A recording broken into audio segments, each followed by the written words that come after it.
क्या बांग्लादेश अब हिंदुओं के पैसे से चलेगा? असल में बांग्लादेश के बैंकों को यूनुस सरकार ने हिंदुओं का पैसा फ्रीज करने का ऑर्डर दिया है। आप पूछेंगे कि इसकी वजह क्या है? तो यूनुस सरकार कुछ हिंदुओं के बैंक अकाउंट्स की जांच करा रही है। बांग्लादेश में हिंदुओं की बड़ी संख्या पहले की फाइनेंशियल कमजोर है।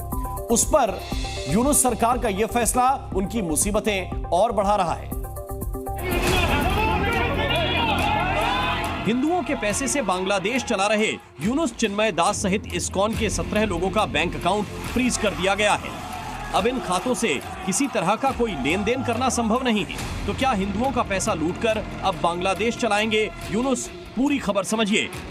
यूनुस के इशारे पर बांग्लादेश फाइनेंशियल इंटेलिजेंस यूनिट ने बैंक अकाउंट फ्रीज करने का आदेश जारी किया। बैंकों और वित्तीय संस्थानों को इन 17 खातों से जुड़ी जानकारी 3 दिनों में भेजने के लिए कहा गया है। इन सभी बैंक अकाउंट्स पर 30 दिनों की रोक लगी है। ये भी पता लगाया जा रहा है कि चिन्मय दास सहित 17 लोग और क्या-क्या कर रहे थे। यूनुस सरकार के इस एक्शन में बांग्लादेश की फाइनेंशियल इंटेलिजेंस यूनिट शामिल है। राजद्रोह के आरोप में चिन्मय दास की गिरफ्तारी के बाद ये इस्कॉन और हिंदुओं को टारगेट करने का दूसरा बड़ा फैसला है। हालांकि इस खबर को आने के तुरंत दुनिया भर से बांग्लादेश सरकार पर सवाल उठाए जा रहे हैं। हिंदुओं पर जुल्म के बाद ब्रिटिश संसद में भी यूनुस को घेरा गया। इस्कॉन पर बैन लगाने की कोशिश में बांग्लादेश की सरकार फेल हो गई थी।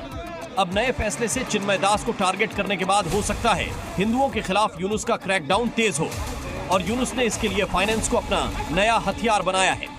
बांग्लादेश के अल्पसंख्यक हिंदुओं में ज्यादातर पहले से ही आर्थिक और सामाजिक तौर पर कमजोर हैं।